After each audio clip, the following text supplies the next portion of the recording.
Então, pessoal, aqui é só para complementar. O MinGW foi baixado da página SourceForge, tá? Você pode encontrar o MinGW em outras páginas, mas o SourceForge ele hospeda vários projetos. E falar um pouco também do VS Code. Aqui no caso a gente já instalou, né? Mas segundo vamos instalar o VS Code, que é um editor de código fonte leve e poderoso, desenvolvido pela Microsoft, além de ser gratuito também. Ele é uma ferramenta multiplataforma, funcionando no Windows, Mac e Linux. No caso aqui a gente instalou ele no Windows, tá? Eu vou instalar ele no Linux, mas infelizmente eu não tenho um Mac para fazer a instalação para vocês, mas é bem fácil também. E é conhecida por sua flexibilidade e capacidade de personalização através de um vasto ecossistema de extensões, né? E a gente baixou e instalou 3 extensões, duas C++, ok? E a outra o Code Runner. Então as características principais dele é a versatilidade, né, que permite trabalhar com várias linguagens de programação, incluindo JavaScript, TypeScript, Python, C++, Java, entre outras, através de extensões específicas. Então no VS Code você baixa essas extensões relacionadas a essas linguagens, tá, e começa a programar. A partir daí o VS Code já reconhece aquela extensão e ele começa a fazer uma codificação inteligente, né? Ele te ajuda a codificar para evitar erros. Então, personalização oferece uma ampla capacidade de personalização, permitindo aos usuários ajustar o ambiente de acordo com suas preferências e necessidades de desenvolvimento. É o que a gente vai fazer logo depois, a gente vai configurar algumas coisinhas nele. As extensões possuem vasto mercado de extensões que adicionam funcionalidades, integração com outras ferramentas e suporte a diferentes linguagens, né, que a gente já falei, né? Interface intuitiva, possui uma interface de usuário moderna e intuitiva, facilitando a navegação e o desenvolvimento.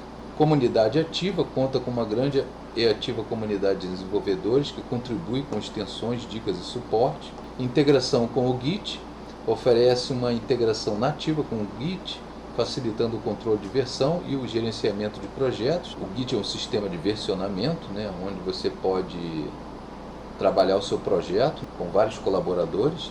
Depuração permite a depuração de código, facilitando a identificação e correção de erros. Então está aqui o link, podemos baixá-lo através do link https codevisualstudio.com/download. Então aqui é onde você baixa o VS Code. Então, uma palavrinha aqui sobre a linguagem C, que a linguagem C é uma das linguagens de programação mais poderosas e versáteis e influentes da computação. Os sistemas operacionais que você conhece, a maioria deles foi escrito em C e em C++. Tem até uma discussão hoje em dia, né, se o código do Linux vai ser programado agora em vez de C e C++ através na linguagem Rust. Então, está uma discussão violenta aí. Alguns acham que sim, porque o Rust é uma linguagem moderna, outros acham que não, para manter o Linux na linguagem C e C++. Tá? O código do Windows também é feito em C, em C++. Então, ela combina características de programação procedural, como o C, com orientação a objetos e programação genérica, sendo amplamente usada em sistemas de alto desempenho, né?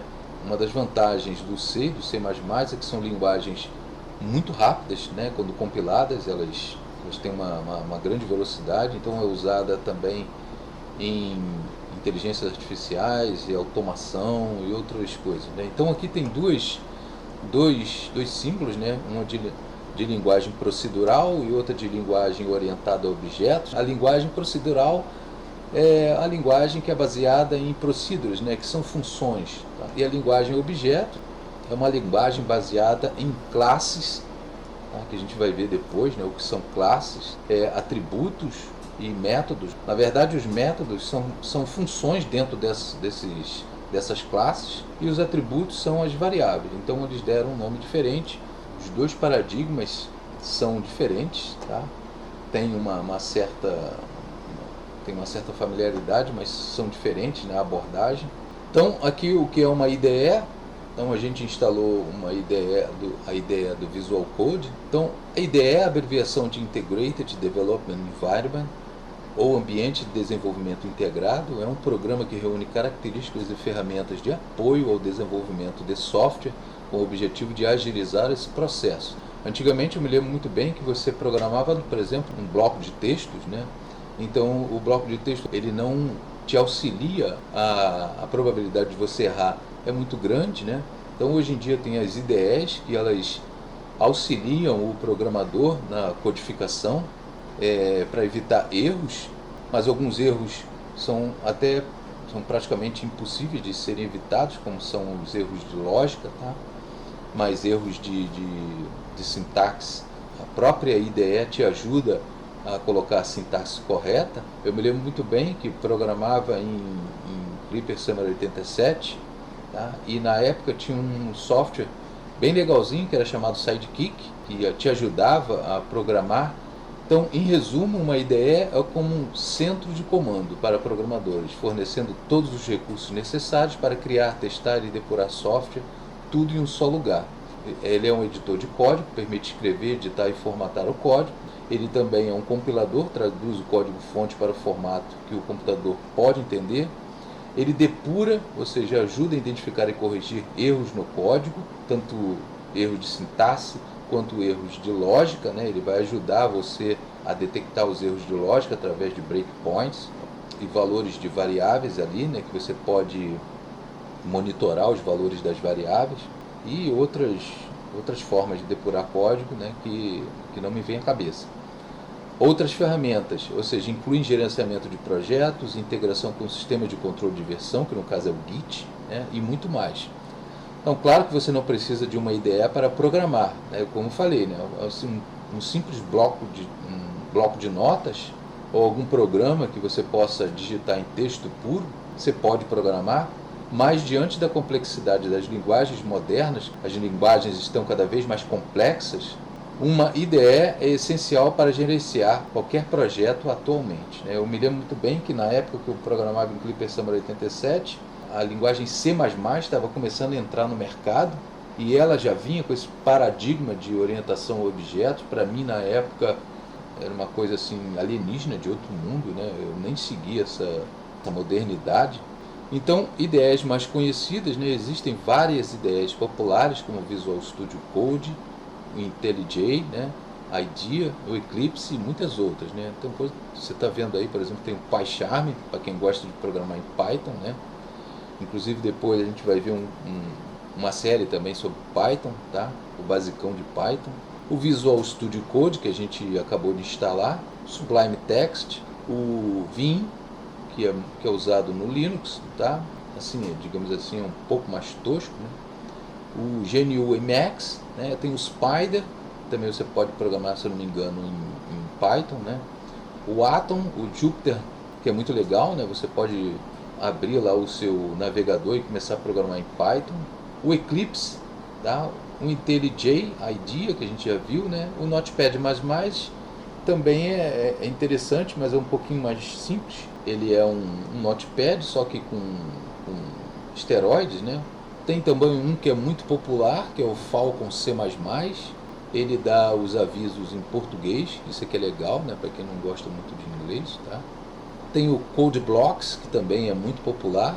Tem o Dev C++, Visual Studio Code, né, ou Visual Studio. Qual a diferença entre os dois? A principal diferença entre o VS Code, tá, e o VS reside na sua natureza, né? O VS Code é um editor de texto avançado que pode ser personalizado com as extensões, tá? Enquanto o VS é uma IDE, ambiente de desenvolvimento integrado, mais completo, com ferramentas de desenvolvimento, depuração e criação de projetos, especialmente para .NET. O Visual Studio ele é mais profissional, ele é mais usado para projetos grandes, né? Tipo desenvolvimento de jogos, tá? Desenvolvimento de sistemas autônomos e essas coisas um pouco mais... Não quer dizer que você não consiga fazer no Visual Studio Code, né? Mas ele é muito mais profissional.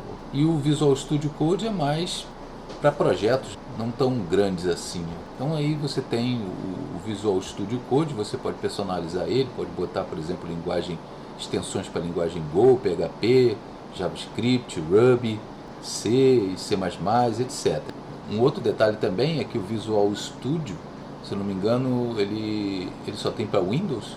O Visual Studio Code não, ele tem para Linux, Windows, Mac, Então tá aí o Visual Studio Code, né? Ou seja, ele tem para Windows, Mac e Linux.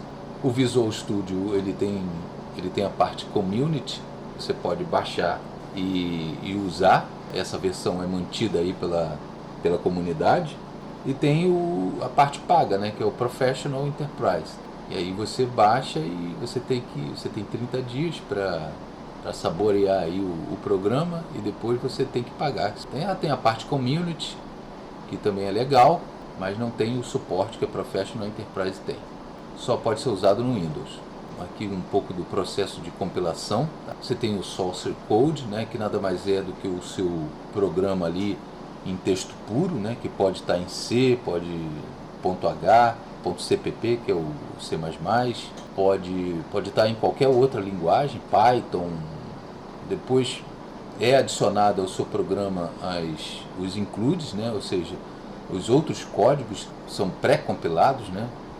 Então ele vai adicionar esse código ao seu código, né, aumentando o seu código. Então passa pelo compilador, no caso do C++, é criado um arquivo .obj ou .o, depois passa pelo linker. O que é o linker? Ele vai linkar ao seu programa as bibliotecas, ok? Então se você tiver a biblioteca gráfica, redes ou etc. E depois de linkar você tem o seu programa em .exe, no caso se for Windows, né? Ou Linux, que não tem extensão, né? Que a execução dele é determinada pelas permissões.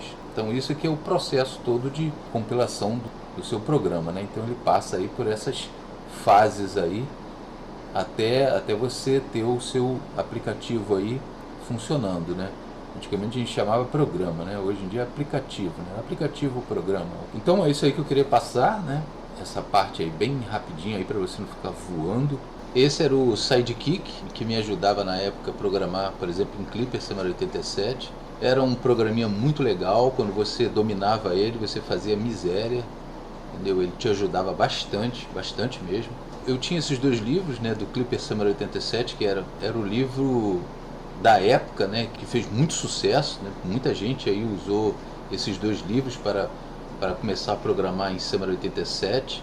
Tanto o volume 1 quanto o volume 2. O volume 1 era comandos e funções, compilação e execução.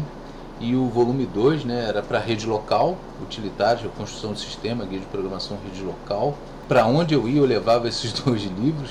Eles eram muito bons mesmo. Mas, pô, cara, era um best-seller da época. Você aprendia a programar nesses dois livros, aprendia mesmo, entendeu? E a linguagem Clipper CMR87 era muito intuitiva e muito gostosa de programar. Você começava a programar em Clipper CMR87 e não parava mais, era muito bom mesmo. E aqui está um exemplo aí de sistema feito em Clipper CMR87. Foi uma das primeiras linguagens a mesclar, né, linguagem com banco de dados relacionais. Fez muito sucesso na época, muito. Clipper CMR87 dominava os sistemas que usava banco de dados relacionais, né? Então foi um boom assim de sistemas, por exemplo, de locadora. No meu caso eu trabalhava numa imobiliária, eu fiz até um sistema para cadastrar os clientes, tá? E todo mês imprimir uma série de boletos em papel. Ficou muito legal mesmo. Foi o primeiro e único sistema que eu fiz, cara, que me orgulhei pra caramba. De uma hora para outra, a Clipper CMR87 foi engolida aí pelas linguagens orientadas a objetos, tá? Pelo C mesmo. Acho que o C++ estava começando. O C não tinha tanta notoriedade, mas o C++ engoliu, né, essa linguagem, entendeu? E Pascal também engoliu, Pascal. Mas o CMR87 foi muito funcional na época. A década de 80 foi praticamente dominada pelo Clipper CMR87. Bom, é isso aí. Espero que vocês tenham gostado, tá? Deixe seus comentários e até a próxima. E não deixa de se inscrever no canal para dar aquela moral para eu continuar fazendo aí os vídeos, ok?